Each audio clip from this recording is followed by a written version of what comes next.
This segment is brought to you by Gin Gators. We sink our teeth into service.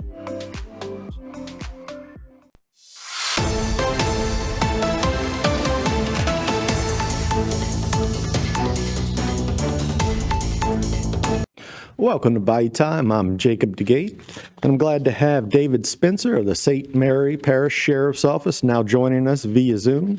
David, thanks for joining us. Hey, how are you doing? Oh, doing great. Doing great. Great. Hope the same over there. I know you have some investigations to give us some updates on a couple of arrests. Can you let us know what's going on in St. Mary? Yeah, it's been crazy busy as usual over here. We had a shooting investigation that wrapped up with a couple of arrests. We dispatched our deputies on Tuesday evening of May 6th to a shooting call on Bray Lane in Franklin. When they arrived, they learned that there was one subject that had been shot and was transported to the hospital. And so we got our detectives out there and hit the ground running, started investigating it. They developed two suspects, Alfred Collins Jr., who is 33, he's from Franklin, and Precious Joseph, 28, also from Franklin. Wound up developing them and obtaining a warrant for both their arrests, made contact with them. We did arrest them for the murder of 20-year-old Dalen Bell of Franklin. Collins was charged with second-degree murder, 4 counts of attempted second-degree murder, possession of a firearm, carrying concealed by a person convicted of certain felonies. Precious was basically accessory after the fact to second-degree murder, possession of MDMA, and Schedule 1 CDS. So that one, a lot of times people ask, how long does it take for an investigation to wrap up? I always tell them it takes as long as it takes. Mm-hmm. Sometimes justice is found quite quickly, and sometimes it's a little bit more difficult. In this case, we made those arrests a couple of days later, so that one got wrapped up quick. Well, that's certainly good news. Of course, it doesn't end there. You still have the trial and everything to go, but good first step on getting the case solved at this point. Absolutely. All right. I see you also have some other cases to talk about. Yeah, we got quite a few things that are going on. One of the things I'm kind of excited about is our animal cruelty cases. You know, the public really, really wants to see animal cruelty put to a stop. And every once in a while, when we put out an arrest on it, I usually will get the comments like, well, it's about time or whatever. Actually, the problem that I have is that as a PIO, I don't release every single arrest that we make.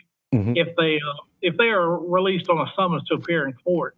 And so here lately, we've actually had some of those that they were taken to jail for different charges or other charges that went with it, and so we put those out. Well, last week, Deputy Joe Vasquez, a great guy, I actually taught him when I was a teacher years ago.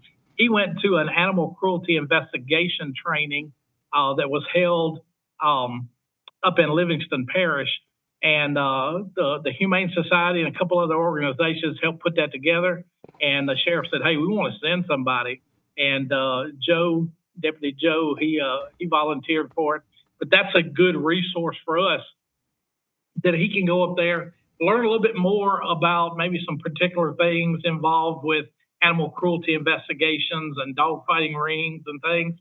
And then what happens a lot of times with us guys when we send somebody to training is they come back, they share that training with the other deputies so that it makes all of us a little better at what we do. So I'm pretty excited about that. I definitely wanted to share that with the public, that there are some things that a lot of times are getting done that they may not always see, but we're on it. Well, it's certainly good to hear, and it sounds like a good step in the right direction for sure. Right. Okay. And of course, this week is National Police Week, and it's not just something that happens. It really is something that's very important to all of us who wear the badge.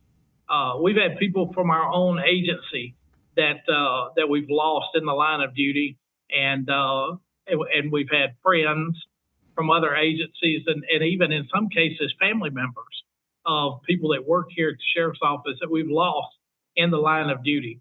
We always want to remember them. We never want to let their memory lapse.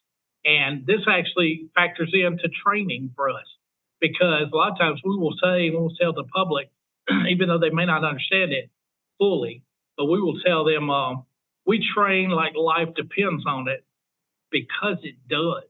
And this is one of those weeks where we pause, we remember, we tell the stories, we talk about those folks, and we want to train hard to make sure that we prepare ourselves the best we can to do the job that it's been called on us to do. Well, yeah, it certainly is a very important job, and unfortunately, it's not always the safest out there. But like you said, training is the key to minimize whatever you can. Exactly.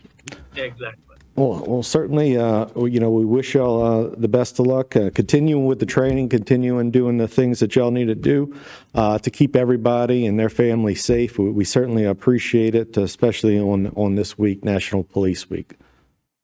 Thank you so much. And thanks for having us on to share some things. We appreciate what y'all do over at HTV. Well, thank you very much. We appreciate you coming on. All righty. Everybody else, stay tuned right here on HTV. This segment was brought to you by Rouse's Markets. Feels like home.